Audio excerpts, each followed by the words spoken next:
Vamos a continuar con el tema del discipulado, de la Gran Comisión, y el contexto de la Gran Comisión, que es la parte final del Evangelio de Mateo, tiene que ver con todo un proceso.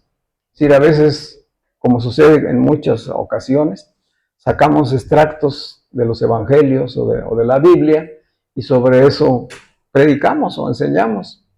Pero siempre es muy importante tener todo el contexto al que se está refiriendo.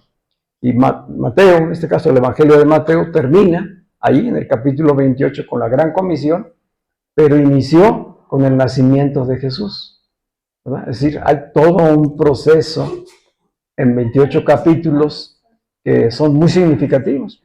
Y el Evangelio de Mateo se conoce como el Evangelio del Reino. O sea, la revelación de Jesús no solamente como el Salvador, sino como el Rey de Reyes, el Señor de Señores, y el que en su misma humanidad encarnó el reino. O sea, el reino es Jesús mismo. Entonces, es importante en este contexto entender el discipulado. No se trata solamente de ir y predicar el Evangelio o algunas partes del Evangelio y creer que así estamos extendiendo el reino de Dios. Es primero una obra a realizarse en nosotros mismos, como hijos de Dios, como discípulos, como miembros del cuerpo de Cristo, ser desarrollados, crecer, madurar, ampliar nuestra visión y darnos cuenta de que en todo lugar y en todo tiempo estamos siendo templos del Espíritu de Dios y estamos siendo discípulos del reino de Dios. En esto queremos profundizar, o sea, ampliar nuestra visión espiritual, porque la predicación del Evangelio en muchos casos ha sido muy ligera y ha estado centrada más en las necesidades de las personas. Es decir, durante el proceso histórico de la iglesia, los mismos predicadores y los siervos de la iglesia cayeron en la tentación de centrar el mensaje en las necesidades de las personas, porque era una manera de mantener asistiendo a las personas. Entonces, todo el mensaje fue centrado en el hombre, en la humanidad, cuando realmente el mensaje va dirigido de Dios para reconciliar al mundo, para reconciliar a los hombres con Él, reconociendo la realidad en la que vivimos. Vivimos una realidad de naturaleza caída, vivimos una realidad de pecado, donde el pecado gobierna y domina todas las áreas. El pecado es el Señor del mundo, de este presente siglo malo, de estos tiempos peligrosos. Entonces, ser hijos de Dios, ser discípulos del reino, es estar en una esfera totalmente distinta. Y es estar separados, apartados, ya no sirviendo al pecado, sino sirviendo a un nuevo Señor y a un nuevo Rey. Entonces, qué importante es conocerlo, a ese reino y ese Rey, para precisamente experimentarlo, sí vivirlo. Así que el tema de hoy, discípulos del reino de Dios. En el último mensaje que había compartido con ustedes, hablaba de unas frases claves que resumen lo que ya había compartido y que dan entrada a lo que es descubrir y crecer en el área del discipulado del reino. El objetivo del discipulado del reino de Dios es aprender a vivir bajo la autoridad de Jesucristo. Ser discípulos del reino se trata de aprender a vivir bajo la autoridad de Jesucristo en todas las áreas de nuestra vida. O sea, llegar a este entendimiento, esta revelación, no es nada más sabernos perdonados, no es nada más saber que la gracia nos ha alcanzado, no es nada más estar esperando las bendiciones materiales, no, es rendir realmente nuestras vidas y saber que hoy tenemos un nuevo gobierno, un gobierno espiritual, y que ese gobierno espiritual habita en los creyentes, se establece en los creyentes y de ahí se expresa a todas las esferas. Entonces, se requiere aprender, se requiere despertar el entendimiento, tener la visión espiritual y entonces empezar a rendir nuestras vidas para estar sujetos al señorío. Decimos que la Escritura nos enseña a declarar que Jesucristo es el Señor. Y no es el señor Pérez, no es el señor Ayala, ¿no? ¿Es quién? El Rey de Reyes.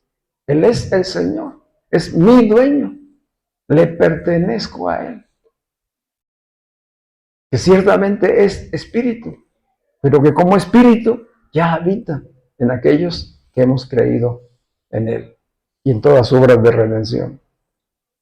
Así que ser discípulo del reino significa reconocerlo como Rey y Señor en todas las áreas de nuestra existencia y permitir que sea su palabra y su propio espíritu quien dirija nuestros pensamientos, nuestras decisiones y acciones. Es decir, aquí empezamos a revisar qué tanto Cristo es Señor en tu vida. ¿Quieres saber? Pues revisa. ¿Quién gobierna tus pensamientos? ¿Quién gobierna tus decisiones? ¿Quién determina tus acciones? ¿Trabajas de manera individual en tus propias fuerzas? ¿Tienes influencias externas del mundo que determinan cómo comportarte y cómo actuar?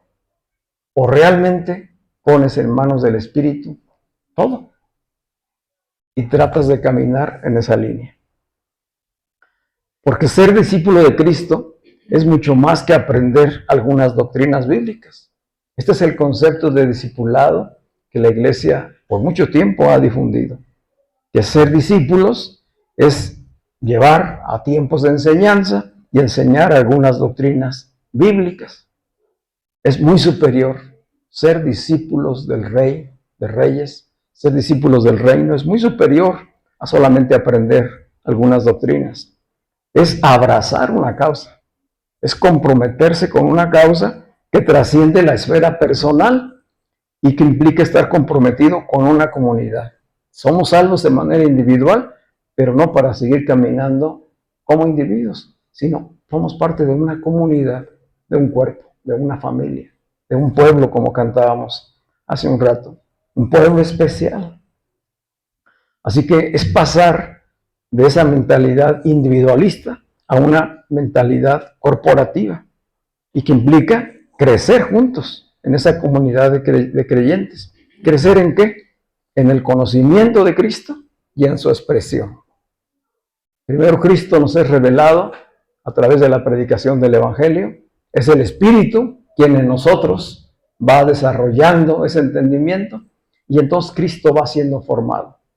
Cristo es revelado, Cristo ha de ser formado, no de manera individual, sino corporativa, para que finalmente Cristo sea expresado. Los que expresan a Cristo son sus discípulos. Esos son sus discípulos. Así que estamos hablando de un proceso de transformación continua en el ser interior y expresado en lo personal primero, pero también en lo familiar, en el trabajo, en la escuela, en la sociedad y finalmente en toda la creación. Si el discipulado no es en el aula, el discipulado no es solamente en la reunión dominical, el discipulado se practica y se desarrolla ¿en dónde? En todas las áreas. Familia, trabajo, escuela, sociedad, creación. Los discípulos del reino el discipulado en el reino es una nueva forma de vida, es lo que queremos desarrollar y aprender, que se vuelve realidad cuando aplicamos la cultura del reino. La cultura del reino de Dios tiene valores y principios propios del Espíritu. Entonces hay que aprenderlos, practicarlos, vivirlos. En ese momento estaríamos viviendo como discípulos del reino. Y eso lleva pues a asumir responsabilidad y compromisos en la vida cotidiana, pero también en unidad con la iglesia. Las citas o los pasajes bíblicos claves de esta enseñanza están primeramente Mateo, que ya lo habíamos visto, vamos a volverlos a leer, pero vamos a Marcos. Vamos al Evangelio de Marcos, capítulo 1. Marcos, capítulo 1, versículos 14 al 20.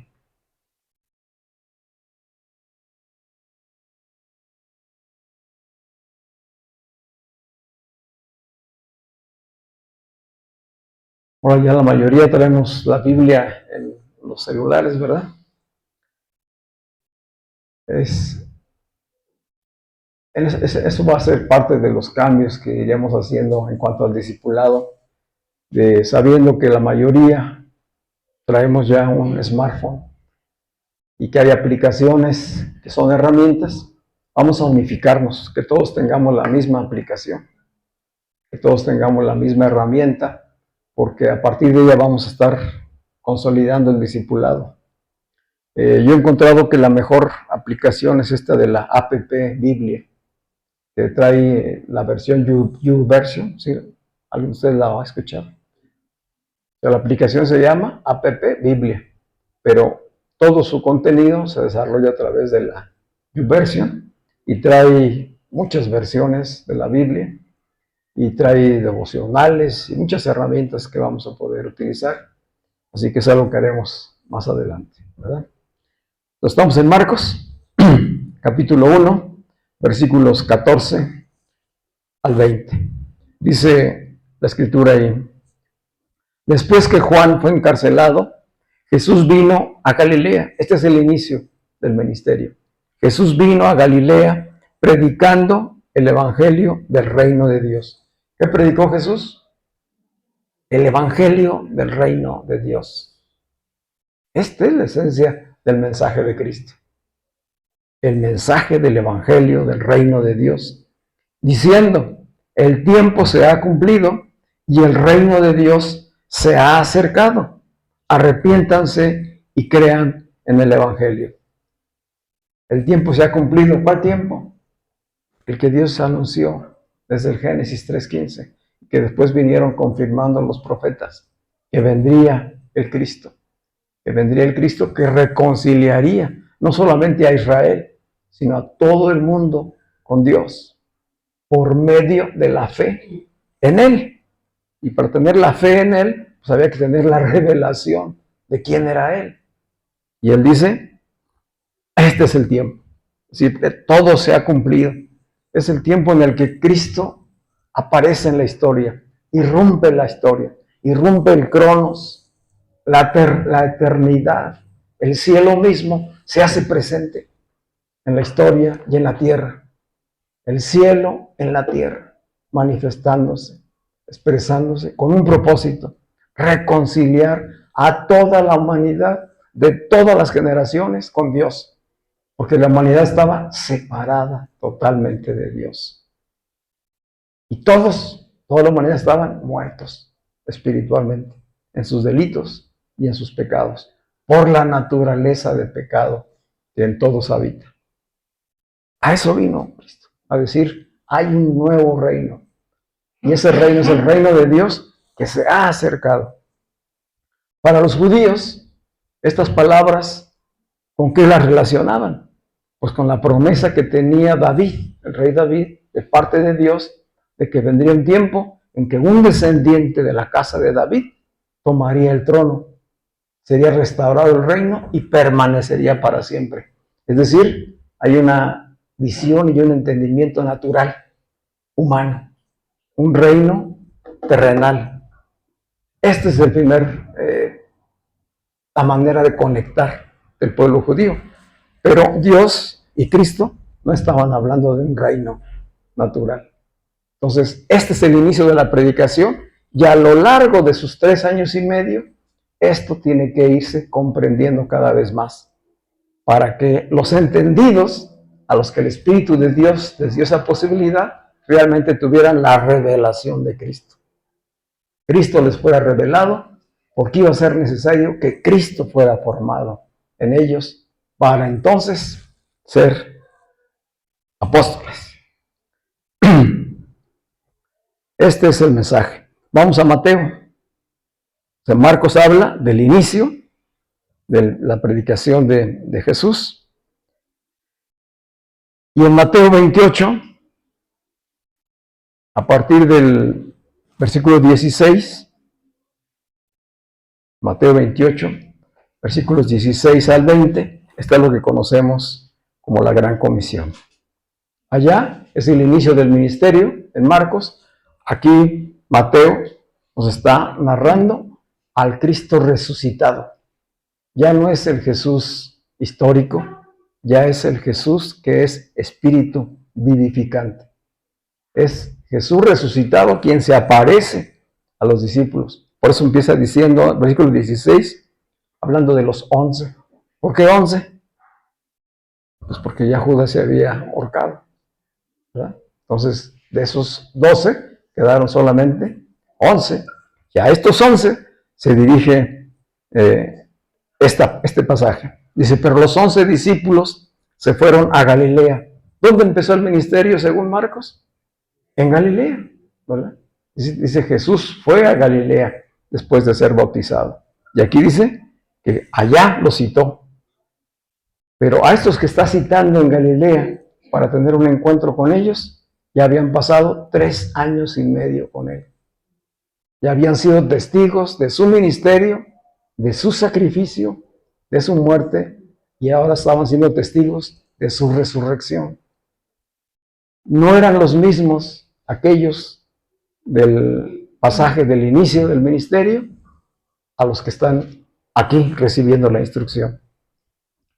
Dice, los 11 discípulos se fueron a Galilea, al monte donde Jesús les había ordenado, y cuando le vieron, le adoraron, pero algunos dudaban. ¿De qué dudaban? De que estuviera vivo. Si les había enseñado, les había dicho, ahora lo tenían presente, y todavía había dudas.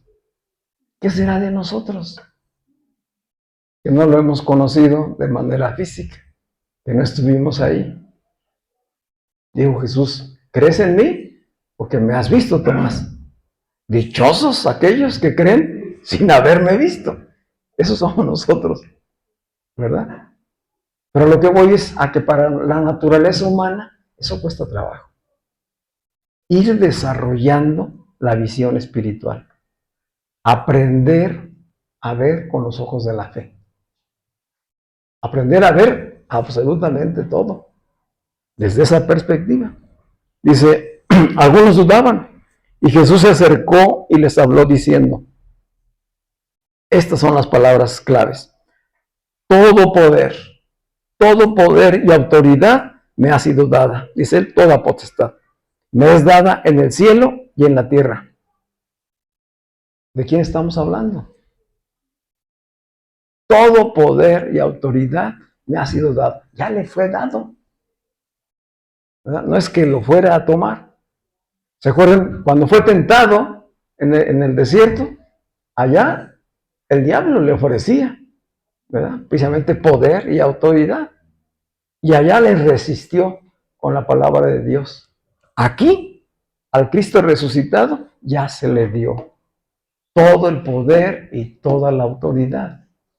Ese Cristo, con todo el poder y toda la autoridad, que es el Rey de Reyes y que es el reino mismo de Dios, es el que ha venido a nosotros a revelarse a nuestras vidas por medio de la predicación del Evangelio, para cumplir sus propósitos, no nuestros deseos.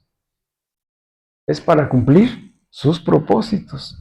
Y Jesús se acercó y les habló diciendo, toda potestad me es dada en el cielo y en la tierra. Por tanto, desde este poder y autoridad, les digo, vayan y hagan discípulos a todas las naciones, bautizándolos en el nombre del Padre y del Hijo y del Espíritu Santo, enseñándoles que guarden, es decir, que obedezcan todas las cosas que les he mandado.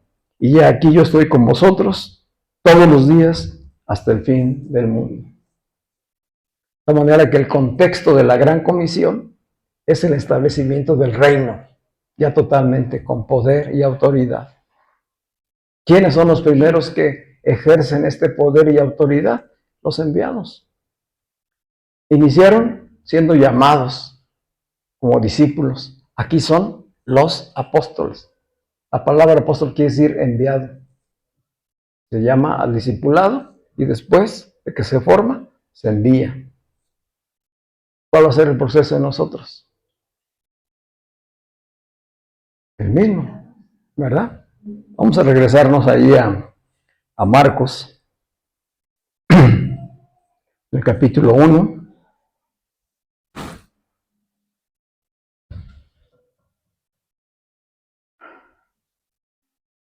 Decíamos que empezó en Galilea a anunciar el evangelio del reino, diciendo el reino de Dios se ha acercado y el reino es Cristo. O sea, no estaba viniendo un monarca, no estaba viniendo un grupo de gobernantes. ¿Quién fue quien se acercó? Jesús, él mismo es el reino. Dice en el versículo 16, y andando junto al mar de Galilea, vio a Simón y a Andrés su hermano que echaban la red en el mar, porque eran pescadores. Y les dijo Jesús, vengan en pos de mí, es decir, síganme, y haré que sean pescadores de hombres. Y dejando luego sus redes, le siguieron. Pasando de allí un poco más adelante, vio a Jacobo, hijo de Zebedeo, y a Juan su hermano, también ellos en la barca, que remendaban las redes. Y luego los llamó, y dejando a su padre Zebedeo en la barca con los jornaleros, le siguieron. Aquí son los primeros 4 discípulos. ¿Cómo comienza el discipulado? Con un llamado. Los llamados son los elegidos. Es decir, estos hombres ya eran elegidos de Dios desde antes de la fundación del mundo. Pero aquí, cuando se manifiesta el reino de Dios, ellos reciben un llamado específico. Síganme, síganme. Y dice que lo dejaron todo y le siguieron. Nosotros tenemos que tener la visión general de los 4 evangelios para comprender cómo fue este desprendimiento de que de inmediato le siguieron. Antes de esto, ya Juan el Bautista había venido anunciando el reino de Dios y había estado llamando a la gente al arrepentimiento para el perdón de los pecados. Y había empezado a ser discípulos, porque esto era parte de la manera en que el pueblo judío iba desarrollando la enseñanza. Los rabinos formaban discípulos, los seguían discípulos de su cátedra. En este caso, Juan el Bautista lo empezaron a seguir algunos hombres y mujeres que se hicieron sus discípulos. Pero aquí Jesús llama específicamente a estos. Quiere decir que estos ya habían escuchado el mensaje de Juan, ya habían estado antes con Juan. Y que seguramente, a lo mejor ellos vieron el bautizo de Jesús. Vieron cuando Juan el Bautista bautizó a Jesús. Y en el momento en que él aparece, después de que estuvo 40 días en el desierto, y de que fue tentado, probado, y que finalmente inicia su ministerio, entonces lo vieron. Y de inmediato lo reconocen como un rabí, como un maestro. Por eso hay la respuesta. Es decir, hubo un privilegio de que a esos hombres, pescadores, sin una formación teológica importante o doctrinal, el rabí, el nuevo rabí, les llamara. Lo empezaron a seguir. Este es el inicio. Estos hombres, hasta juntar los 12 que se narran después, empezaron a seguir a Jesús. Pero de ahí pasaron 3 años y medio para que de ser discípulos llegaran a ser los enviados, los apóstoles. Y ya antes de que viniera la gran comisión, ya con Jesucristo resucitado, recuerden que ya Jesús los había enviado. ¿Sí? Les daba enseñanza práctica y les mandaba a que pusieran en práctica lo que les había enseñado. Y a que fueran y predicaran y sanaran a los enfermos y echaran fuera demonios. Nos tenemos que tener presente ese proceso. Hay un proceso de transformación. No son estos hombres llamados los mismos que están acá siendo enviados. Dice aquí que eran ¿qué? Pescadores, porque eran pescadores. Y Jesús les dice ¿qué? Vengan, síganme, y haré que sean pescadores de hombres. Es decir, desde el momento en que los llamó, les dio la visión. Ya no serían pescadores de peces, ya no andarían en las barcas. Ahora iban ¿a qué? A pescar hombres. ¿Cómo? Ellos no sabían en ese momento. Es decir, hay una respuesta de entusiasmo, una respuesta emocional. Es decir, pues es el nuevo rabí, comienza a hacerse famoso, lo está haciendo aquí en Galilea, no en Jerusalén, pues somos privilegiados. Es decir, vamos a conocerlo, vamos a desarrollar un caminar con él. Dice que lo llamó para que estuviesen con él. O sea, no era nada más, vengan a mi clase un domingo o vengan a mi clase un sábado. No, los llamó a que estuvieran las 24 horas, los 7 días de la semana con él. Si el discipulado implica relación íntima, personal. Una enseñanza que no se limita solamente a conocimientos o a información, sino que tiene que ver con un estilo de vida, con un estilo de vida. A lo mejor nos preguntamos, ¿qué tiene que ver esto con nosotros hoy? Son historias de la Biblia que ya conocemos. Pues es que se trata de nuestra formación como discípulos del reino. Podemos seguir compartiendo sobre la gran comisión, pero si no hemos sido transformados en apóstoles, ¿sí? Si no hemos pasado por el proceso de ser formados, pues simplemente vamos a ir repitiendo un patrón cultural y no estamos caminando en la visión de la gran misión del reino de Dios, que es hacer discípulos, reproducir y multiplicar el reino de Dios, caminar en la conciencia de que el reino va en nosotros. Dijo Jesús, y estaré con ustedes todos los días hasta el fin del mundo. ¿Cómo era posible eso? Porque ya no estaría físicamente con ellos. ¿Dónde iba a estar? Dentro de ellos. Dentro de ellos.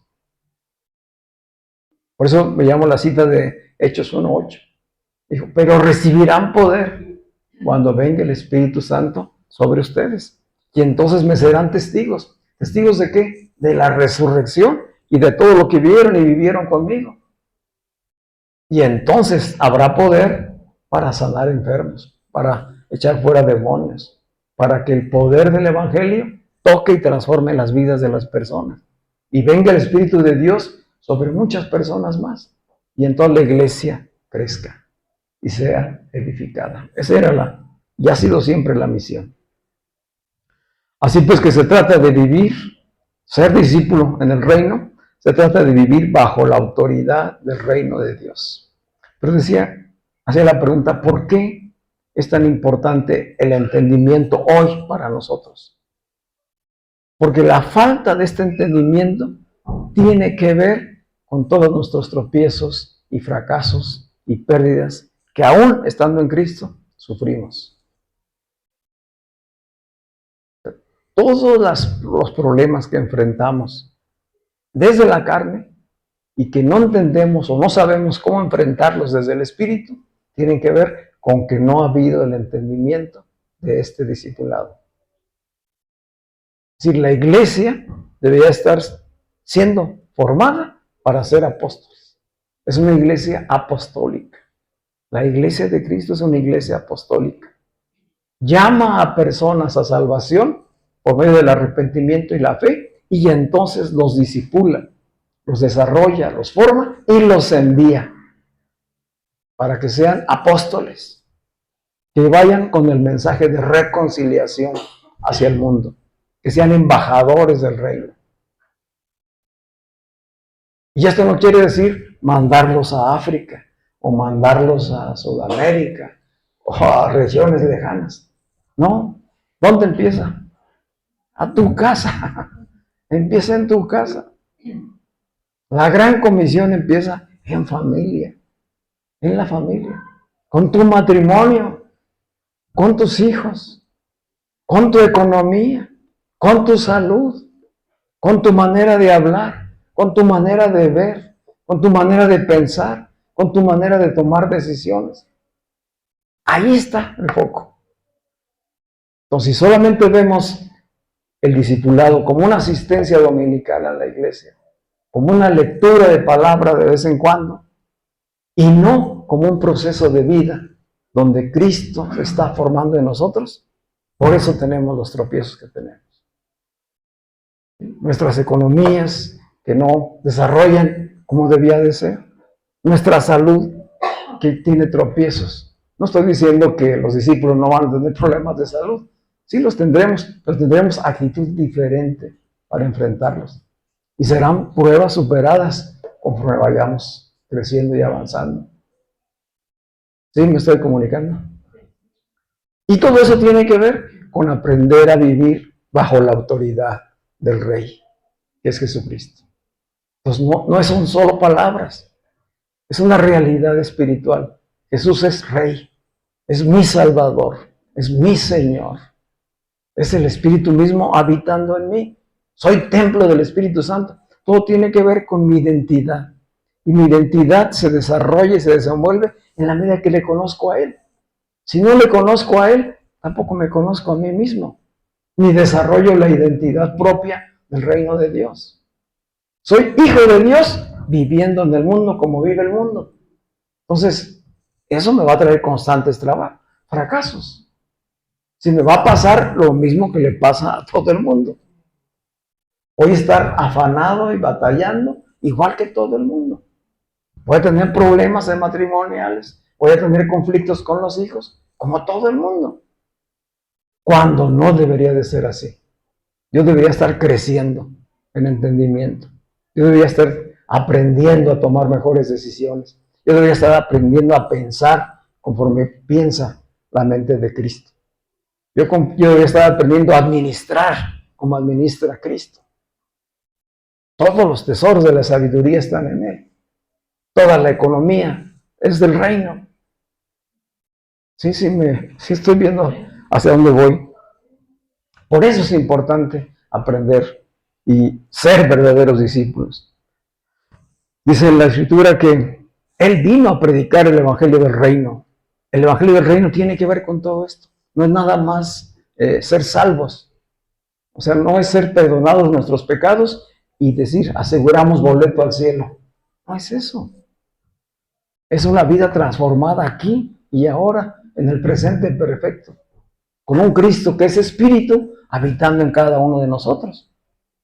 Y con una comunidad que crece en fe y en fraternidad, en revelación y entendimiento, para apoyarnos unos a otros, para sostenernos unos a otros. Así que el reino de Dios es poder y es gobierno manifestado en la humanidad y deidad de Jesucristo. El gobierno de Dios se manifestó, según el testimonio que tenemos en los evangelios, ampliamente con poder.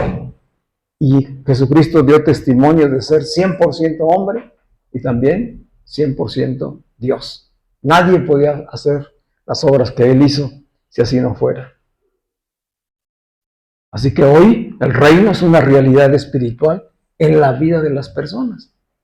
Dijo Jesús, no escuchen a quienes digan que el reino está aquí o que el reino está allá. El reino está entre vosotros. ¿Dónde está el reino? El reino está en mí. En este momento el reino está aquí en la comunidad.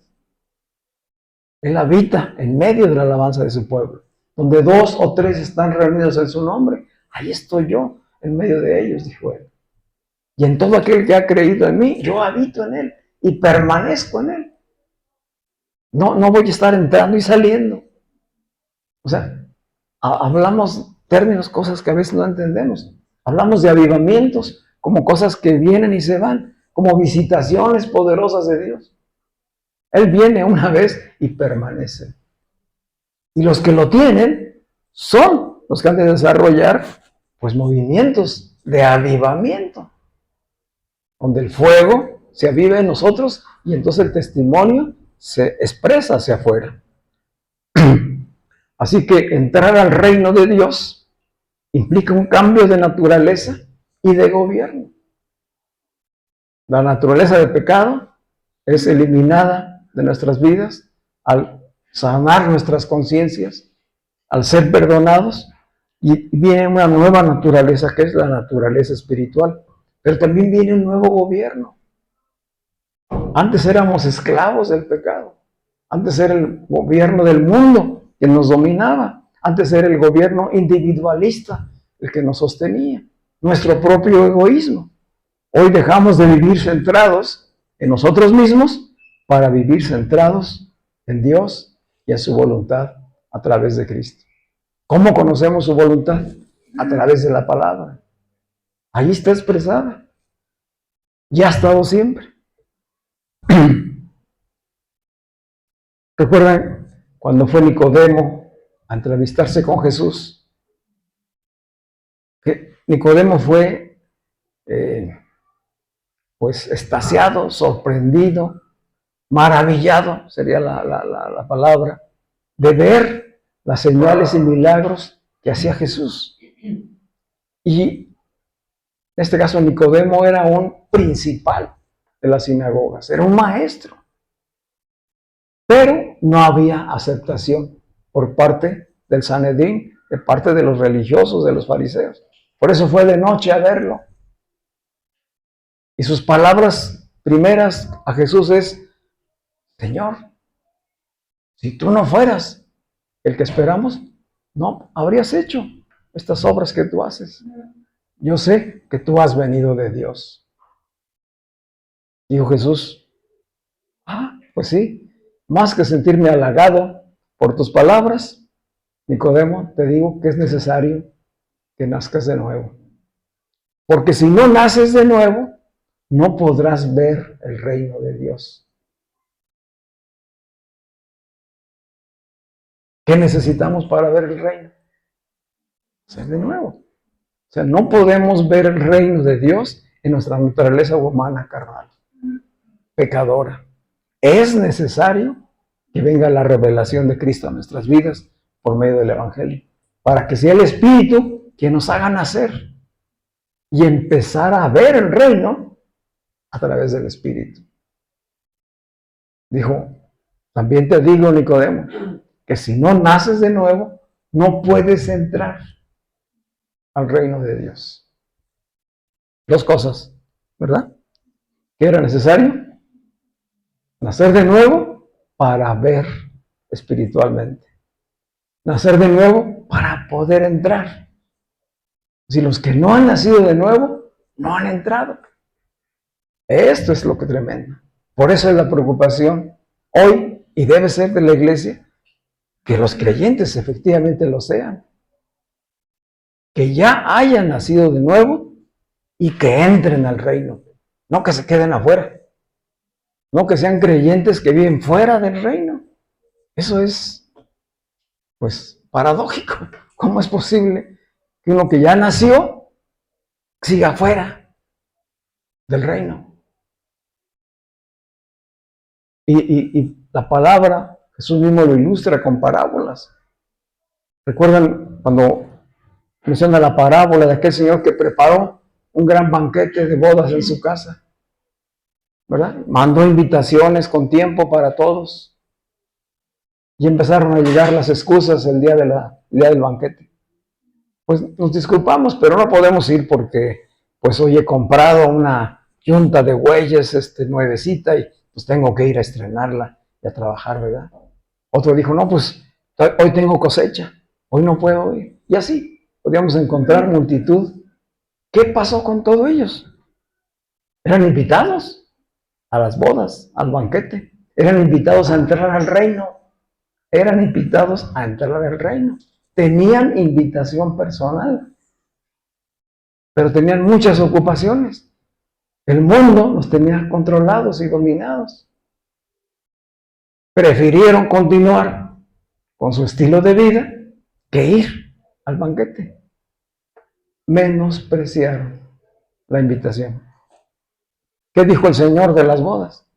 A sus sirvientes: vayan y busquen en los caminos al que encuentren y tráiganlos. Yo quiero que mi casa se llene. ¿Quiénes son esos enviados? Los apóstoles. Los que sí están con Él en el reino y que pueden ir por otros. Vayan y tráiganlos, llenen mi casa. Nada más que algunos pastores o líderes de iglesia interpretaron esto literalmente. Vayan y llenen de gente los locales, aunque no hayan nacido de nuevo, con otro propósito, ¿verdad?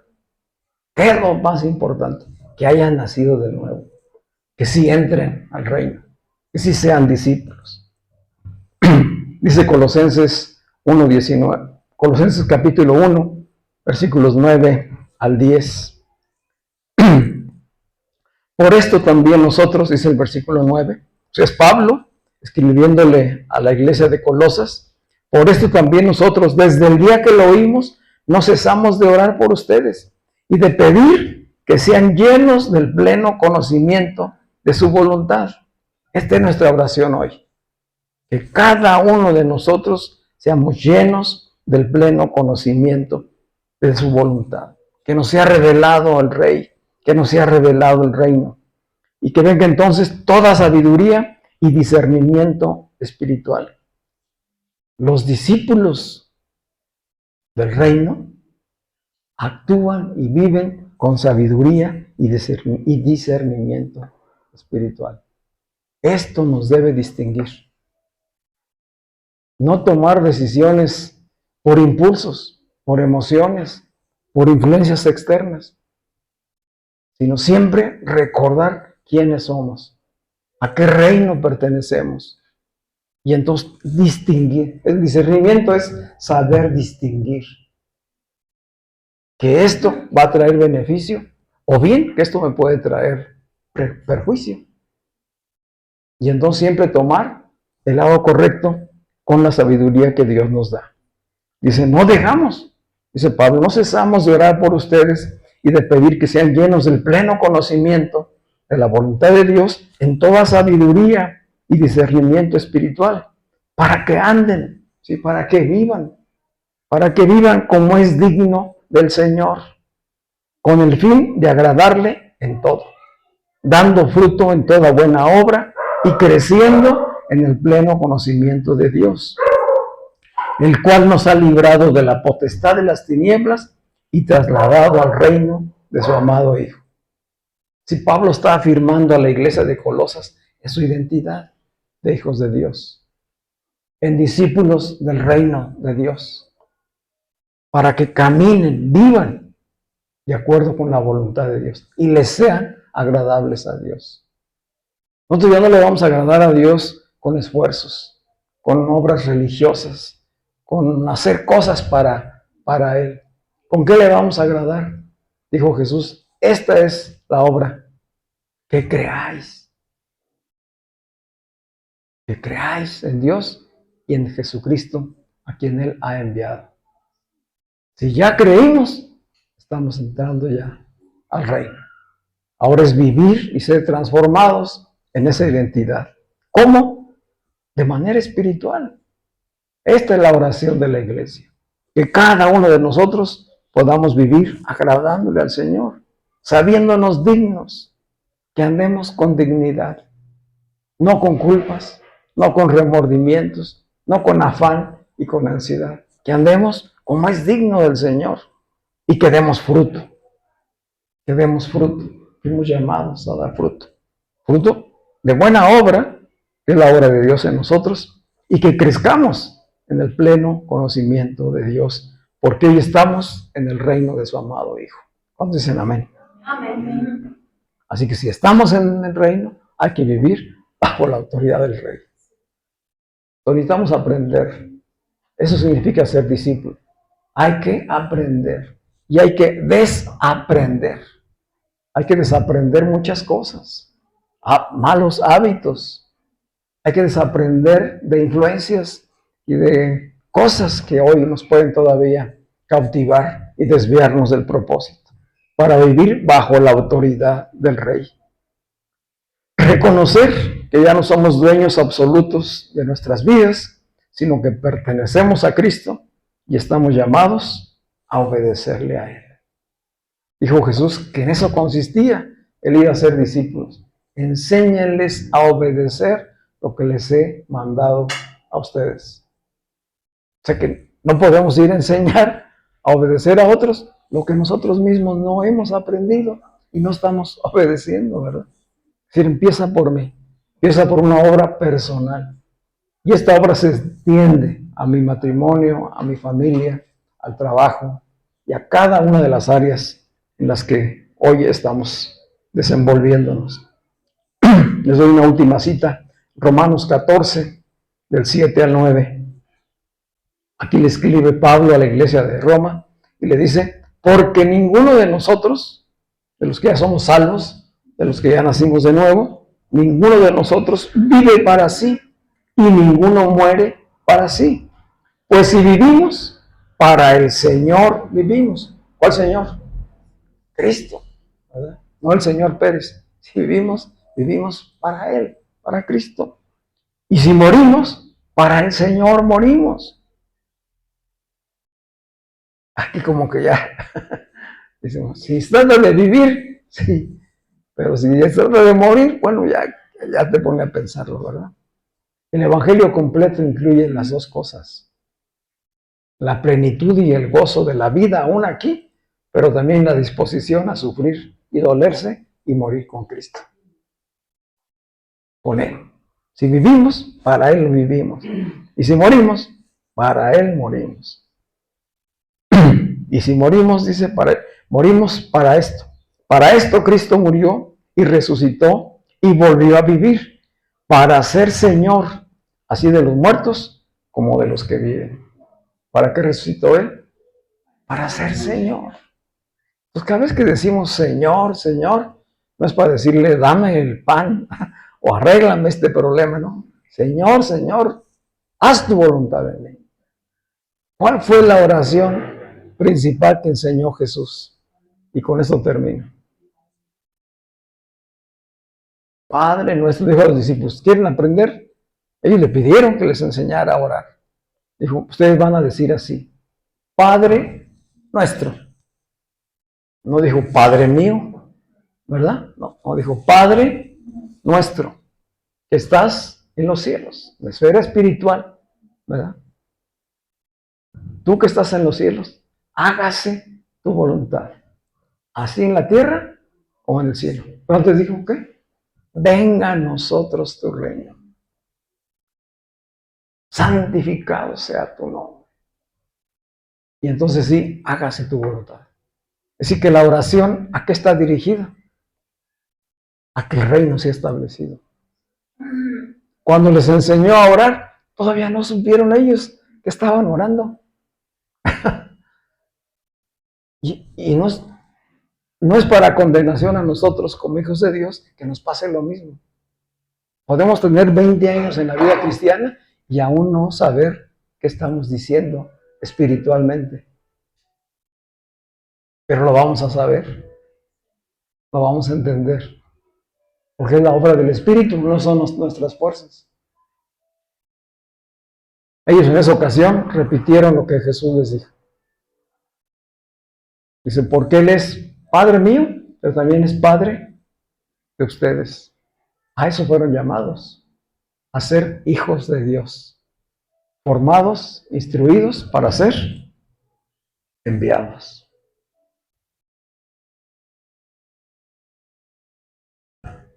Así que nuestra oración es esa, que podamos ser guiados por el Espíritu, que Él nos muestre y nos afirme en la identidad de quienes somos. Que si hemos nacido de nuevo, ya no le pertenecemos al mundo, le pertenecemos a Dios. Estamos en un nuevo reino. Él nos ha separado del reino de las tinieblas y nos ha traído al reino de su luz. Así que la pregunta para cada uno de nosotros, después de esta reflexión, es: ¿Qué áreas de tu vida todavía no están bajo su autoridad? ¿Qué áreas de tu vida puedes identificar hoy que no están bajo la autoridad de Dios?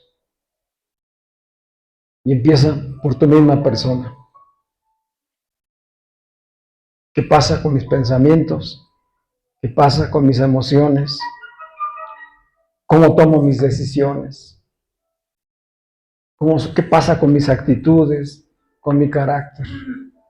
¿Es Cristo Señor y Rey en ese ámbito personal tuyo? ¿Es Cristo Señor y Rey de tus pensamientos, de tus emociones, de tus decisiones? ¿Es Cristo Señor y Rey en la administración de ti mismo?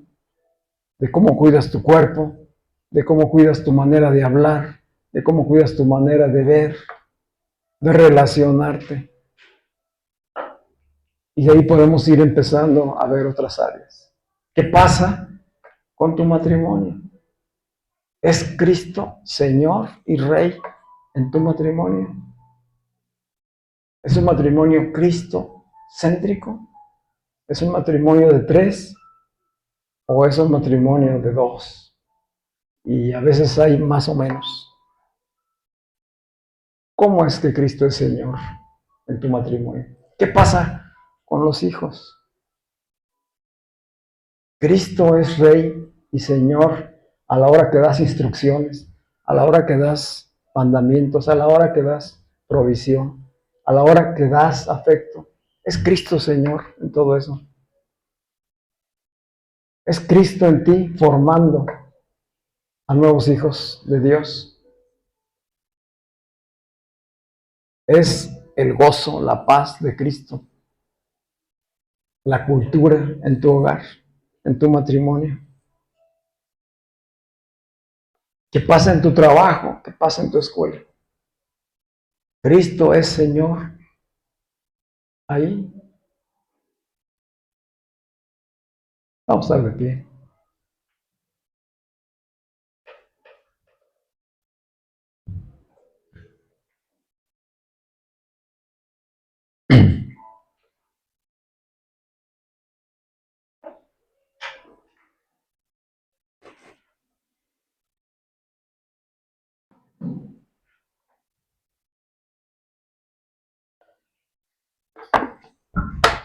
La vida del reino de Dios no es una teología, es una realidad. Y tiene que ver todo que ver con aprender a vivir en autoridad. Por eso la necesidad hoy de que como iglesia vayamos profundizando en esto y que nuestra oración sea como esta oración de Pablo a la iglesia de Colosas.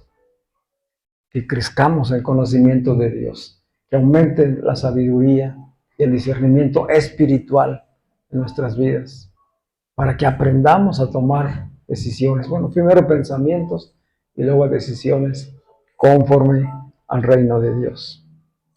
¿Y saben qué? Todo esto tiene que ver con la relación padre-hijo. Necesitamos sanar totalmente esas áreas en nuestra alma, porque se aprende autoridad cuando se reconoce como hijo a un padre. Si los hijos no han aprendido a reconocer la autoridad de los padres, a vivir en obediencia, hay mucho dolor y mucho sufrimiento.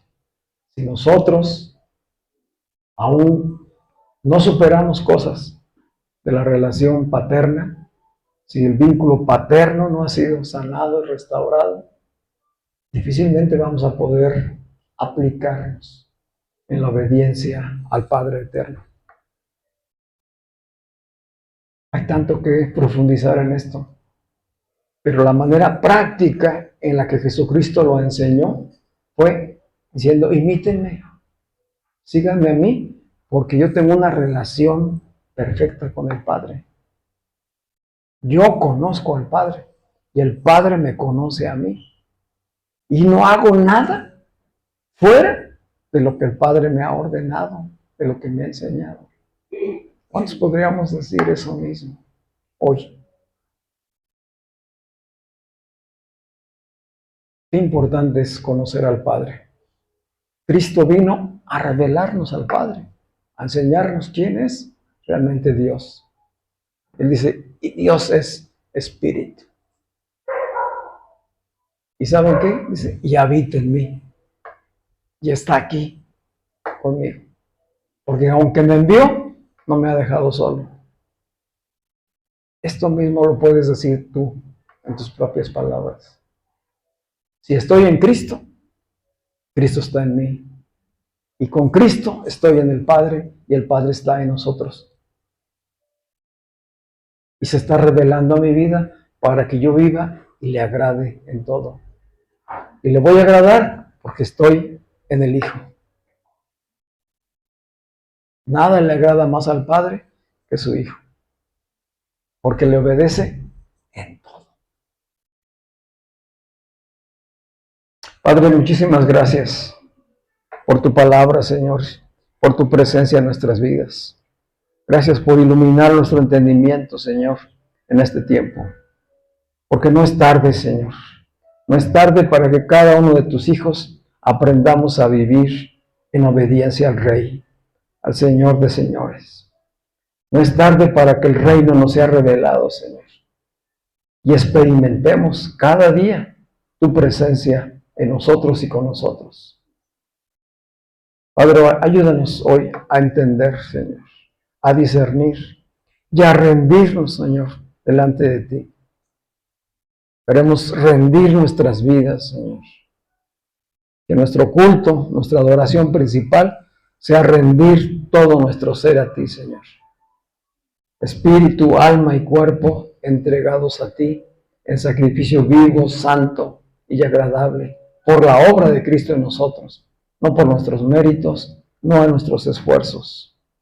Gracias por tu amor, gracias por amarnos, por perdonarnos, Señor, por reconciliarnos y darnos la categoría de hijos dignos, hijos perdonados y redimidos, pero hoy desafiados a vivir, Señor, en compromiso, en comunidad, en fraternidad, con responsabilidad, a crecer en el conocimiento de ti, Señor, y poder ser testimonio y ejemplo para muchas personas que nos están rodeando, Señor.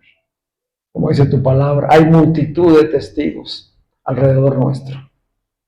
Ayúdanos a discernirlo, Señor, y a vivir como hijos dignos tuyos, fieles embajadores del reino de Dios. Por todo ello te damos gracias, Señor. Padre, que tu palabra sea sellada en nuestra mente y corazón, Señor, y que pueda hacerse vida, no solamente hoy, sino cada día, Señor. Y podamos regresar el próximo domingo, Señor, habiendo tenido victorias en nosotros mismos y en cada una de las áreas en las que nos desempeñamos. Todo esto, Señor, hoy te lo pedimos en el nombre de Cristo Jesús. Amén.